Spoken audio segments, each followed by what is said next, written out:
Xin chào cô bác anh chị và các bạn. Hôm nay mình chia sẻ bánh bông lan cuộn khúc cây. Bánh này thì làm rất là dễ luôn. Cho vài đường kem cacao ở trên cái bánh gì nè. Nhìn thấy giống cái khúc cây luôn á. Cô bác anh chị và các bạn nếu thích thì mình cùng làm nha. Bánh này thì dễ làm lắm. Và trang trí cũng đơn giản nữa. Trước tiên thì mình cân sữa, mật ong và dầu ăn. Mỗi một thứ là 20g. 20g sữa, 20g mật ong và 20g dầu ăn. Tí xíu vani cho cái bánh của mình nó được thơm. Tí xíu xi muối, một chút thôi, khoảng chừng 1/4 muỗng cà phê. Mình lấy cái hỗn hợp này lại trước nha. Ở đây mình cân là 80g bột mì số 8, 70g đường, 3 cái trứng gà. Trứng gà này mình đã tách lòng trắng với lòng đỏ để riêng. Trứng gà này mỗi một trứng là 60g, mình tính cả vỏ luôn á. Mình có thêm bột cacao và sữa whipping. Tí xíu nữa thì mình làm phần kem. Một chút xíu chanh. Giờ mình sẽ đi đánh 3 cái lòng trắng trứng này cùng với một tí xíu nước cốt chanh. Mình đánh cùng 70g đường. Đường này thì mình sẽ cho từ từ vô để mình đánh cho nó tan nha. Bọt bóng nó lên bọt lớn thì mình sẽ cho đường vô. Đường này mình chia ra làm 3 lần để mình cho vô nha. Thành phần nguyên liệu thì mình sẽ để bên dưới video trong phần mô tả để cho cô bác anh chị dễ chuẩn bị nha.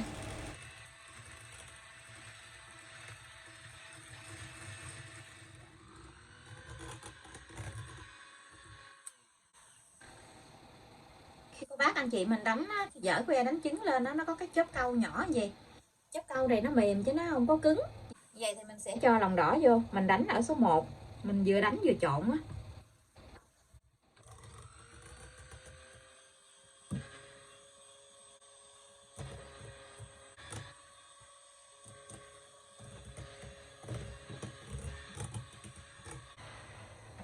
Mình trộn đều lại như vậy là được.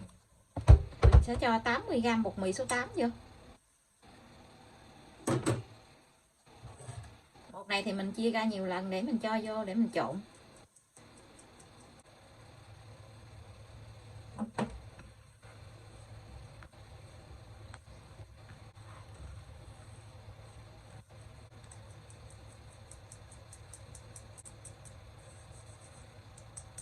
Mình trộn mình hất từ cái bên dưới lên vậy nè. Trộn cho nó đều lại. Và mình sẽ lấy một miếng bột này. Mình cho vô trong sữa với mật ong. Để mình trộn cho đều lại rồi mình hãy cho vô trong bột lại. Mình trộn trước như vậy mình cho vô thì nó không bị lóng xuống dưới đáy tô. Trộn cho nó tan rồi thì mình cho vào trong cái tô bột lại. Trộn đều lại rồi thì mình sẽ cho vào trong khuôn để nướng luôn. Hôm nay thì mình sẽ dùng cái dĩ của cái lò để mình làm cái khuôn luôn. Mình lót miếng giấy nến vậy. Mình cho bột vô. Bột này mình sẽ chia ra làm 2 lần để mình nướng nha. Mình nướng 2 khuôn. Mình sẽ cuộn cái bánh nó mỏng thôi. Cho vô trong khuôn rồi thì cô bác anh chị mình dàn cho nó đều ra. Mình cuộn cái này thì mình sẽ cuộn mỏng nè. Tại vì mình cuộn nhiều lớp á. Dập nhẹ cái khuôn xuống với cái bàn vài cái vậy nè để cho cái bánh nó đều. Lò nướng thì mình đã làm nóng trước 10 phút rồi. Lò nhà mình có 3 ngăn, mình để ngăn dưới luôn. Mình nướng ở nhiệt độ là 140 độ C. Mở 2 lửa. Thời gian nướng là 18 phút. Mình mở quạt nha. Tại vì cái bánh này nó mỏng cho nên mình mở quạt cho nó đều. Cô bác anh chị mình cam nhiệt độ nóng của lò nhà mình nha. Bánh mình nướng đã được 18 phút rồi nè. Mình canh đúng 18 phút luôn á. Cái mặt bánh nó chín vàng rồi. Bây giờ thì mình sẽ hé cửa lò ra. Mình để cái bánh ở trong lò 2 phút nữa mình nó lấy ra nha. Mình đi lấy cái bánh này ra rồi mình đi nướng phần còn lại nha. Cái mặt bánh của mình nó mềm vậy nè. Đó, tí xíu nữa mình cũng dễ cuộn nữa. Cái độ dày của bánh là như vậy là được. Giờ thì mình sẽ gói lại nha. Để cho cái bánh của mình nó không có bị khô á. Mình sẽ đi đánh 200ml kem whipping cùng với 50g đường. Với 10g cacao. Mình đánh kem whipping với lại đường thôi chứ mình không có đánh bơ. Đường này là 50g nè.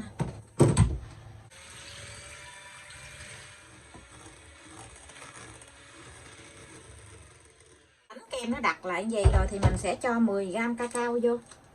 Mình dùng cái muỗng này nè, mình múc 2 muỗng. Cho cacao vô mình đánh luôn để cho nó tan đều ra.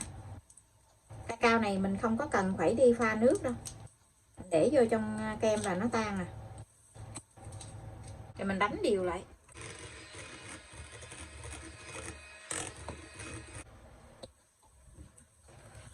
Mình đánh cho nó đều lại như vậy là được. Xong rồi cô bác anh chị mình cho vô trong cái túi bắt kem luôn nha. Mình để vô trong ngăn mát tủ lạnh đó, để cho nó dẻo lại. Ở đây mình có một phong sô cô la đen. Sô cô la này 100g nè. Giờ mình sẽ để vô trong túi bắt kem á, mình làm cho nó tan chảy ra nha. Để mình cho lên trên bánh á. Mình sẽ đi cuộn cái bánh này nha. Bánh này thì mình cắt ra làm hai.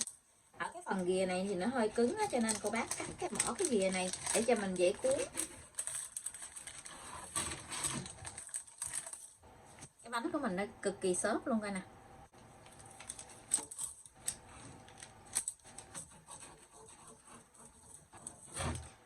Hai cái bánh thì mình cắt ra làm hai thì được 4 miếng.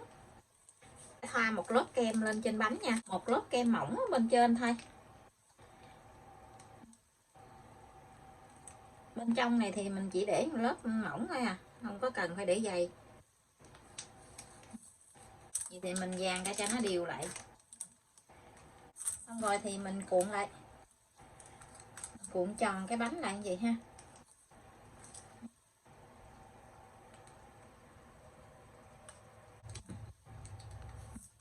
Xong rồi thì mình cuộn thêm lớp nữa.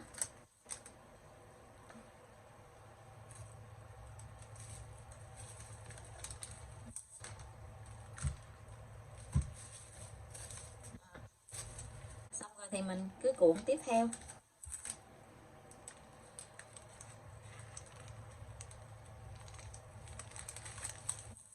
Quấn vô trong cái miếng giấy nến gì luôn. Mình giữ gì luôn nha. Mình để cho nó định hình tí xíu rồi mình cho kem lên nha. Bánh kem của mình á, mình để nó đã định hình lại vậy rồi. Bây giờ thì mình sẽ gỡ ra. Cô bác anh chị đừng có sợ cái bánh kem của mình cái da bánh nó xấu. Tại vì tí nữa mình còn cho kem bên ngoài á. Để mình trang trí nha. Cô bác anh chị mình chọn cái đầu bắt kem á, nó có cái đường răng cưa gì nè. Để mình khi mà mình làm á, mình thấy nó có cái đường vân á.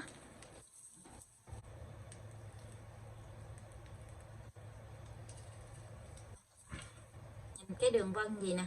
Cô bác nhìn thấy cái giống như cái đường vân khúc cây á.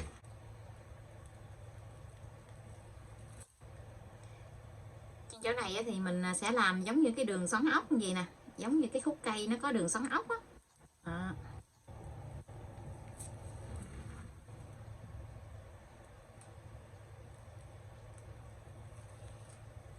Cô bác không có cái đầu bắt kem gì thì mình cứ cho cái đầu kem bình thường thôi. Tí xíu nữa thì mình lấy cây nĩa đó, cây muỗng, cây nĩa đó, cái mình đi cái đường sọc sọc gì nè.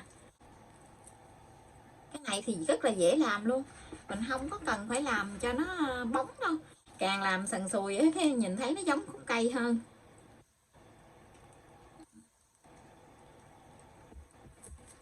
Chứ trong chính giữa thì cô bác anh chị mình cho một đường xoắn ốc gì nè đó. Nhìn cho nó giống cái khúc cây.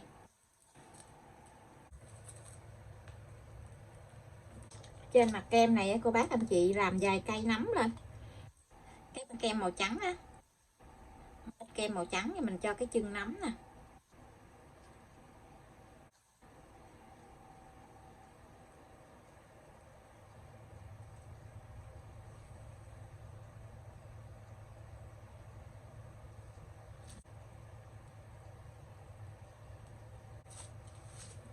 Mình trang trí thêm vài cái lá màu xanh ở bên dưới.